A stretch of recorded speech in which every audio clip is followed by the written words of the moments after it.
Cricket Australia is defending its decision to remove unruly fans from the MCG for the Boxing Day test.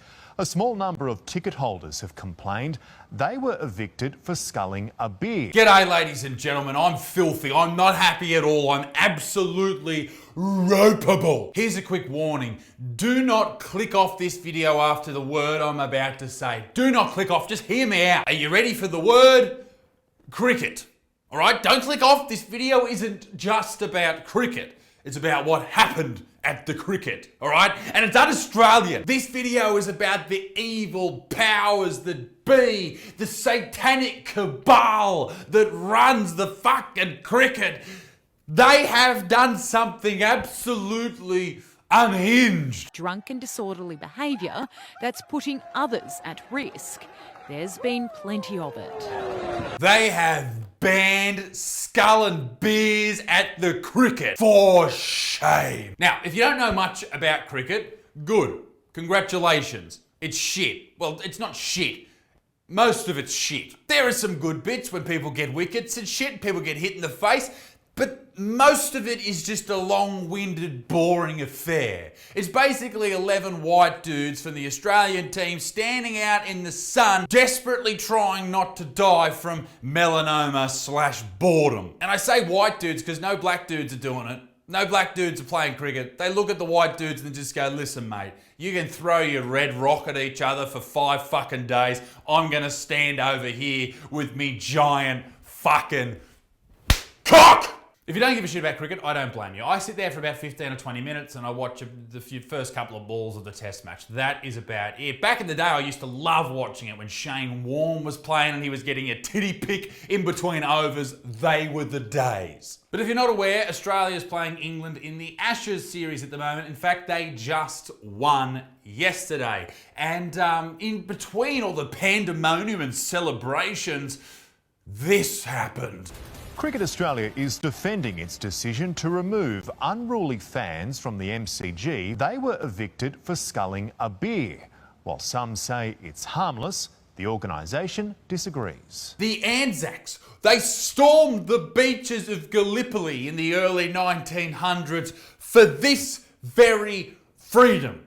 And because the English are a bunch of absolute bags and decided to put the Australians and the New Zealanders in the worst possible spot and basically had them as lambs to the slaughter. So fuck you, England. But also, saying the word lamb and New Zealander in the same sentence is dangerous because they all fuck sheep.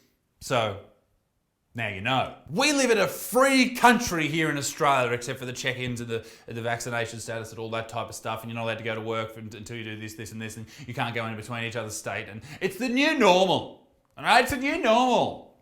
Think about other people, it's the new normal. Which coincidentally is the name of my show next year. I'm travelling around the country and New Zealand, so go and check out the link below. It's very good. Goodbye. It's a summer tradition witnessed in the stands each year, made famous by former Prime Minister Bob Hawke. He's still got the capability of a beer scull. Bob Hawke's not just famous, he is known, not for his politics, but known for drinking a shit ton of piss.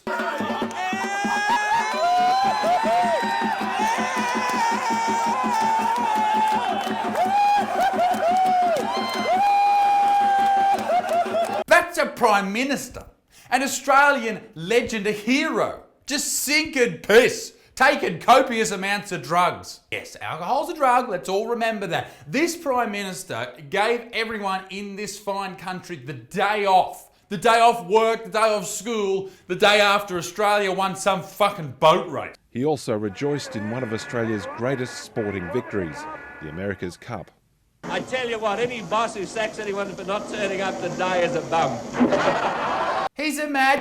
He loves the cricket. He still went to the cricket after he got hit in the eye with a fucking cricket ball. Not long after, during the annual Pollies versus Journos cricket match. Although that's probably why he left the field and just got on the beers. Again, if you don't understand what cricket is, it's basically dudes throwing a rock. The cricket balls are fucking hard and they're heavy. Throwing a rock at a lump of wood for 5 fucking days. Not 5 hours, 5 fucking days. And people go and watch it. If you tell them that they can't get on the piss and get on it heavy, it needs to be into our system quickly at the cricket. We can't just sip on a beer. It needs to either be sculled or intravenously entered into our bloodstream because it is fucking boring. And if you take that away from the people getting on the piss immediately at the cricket by sculling 12 fucking beers, you're going to have an issue on your hands, mate. You're going to have no one fucking there. But now sculling a beer at the cricket could get you kicked out, and fans have taken their fury online. Hang on. Isn't that bloke from Gardening Australia? It is! Even gardeners need to let their fertiliser-infused hair down once in a while.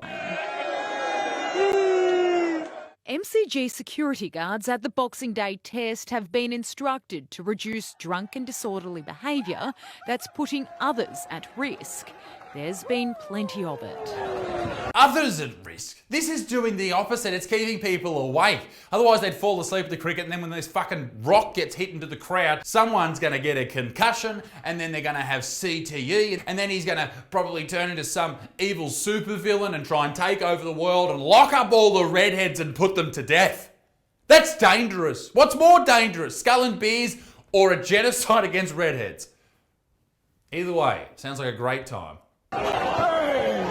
Plastic cup towers known as beer snakes and beach balls that end up on the field could also see ticket holders evicted. Oh my God. Oh my God. Why don't you just put us up against a wall and fucking shoot us? Stop destroying things that make this nation great. The beer snake is a great thing, all right? Every other snake in Australia is trying to fucking kill us. Why can't we have a beer snake that we can just hold for a little bit? Some Victorians say it's harmless behaviour. If it was good enough for the former Prime Minister Bob Hawke to chug a beer at the cricket, then, let's not go over the top. Not to mention Dan Andrews, after the first of many lockdowns in Melbourne, told everyone to get on the beers, remembering that alcohol is a drug and it does actually result in the deaths of a lot of people every single year. I imagine people wouldn't have got around, Pauline Hanson like they did Dan Andrews with Get on the Beers if Pauline said, hey everyone, COVID's over, bong on. Poor Pauline. Poor Pauline. Bong on, babe. Bong on. Cricket Australia defended the rules in a statement, saying it's committed to providing a safe and inclusive environment for all patrons. It's not clear whether the rules will apply at other stadiums like the SCG. Jade Kotick for 10 News First. That man at the end of that video was actually being tackled. Not because he did anything illegal, but because he actually didn't let his chips cool down long enough at the cricket. It is a tyrannical dictatorship, the Australian Cricket Association, and you should be ashamed of yourselves. But to be serious for a second, Australians have had a terrible fucking year. Job losses, lockdowns, not seeing family members, fear everywhere. Let people scull their beers. Who gives a fuck, all right? Who gives a fuck? I tell you what I'd do if I was Prime Minister, Buttsman for PM. I would go the whole 9 yards, all right?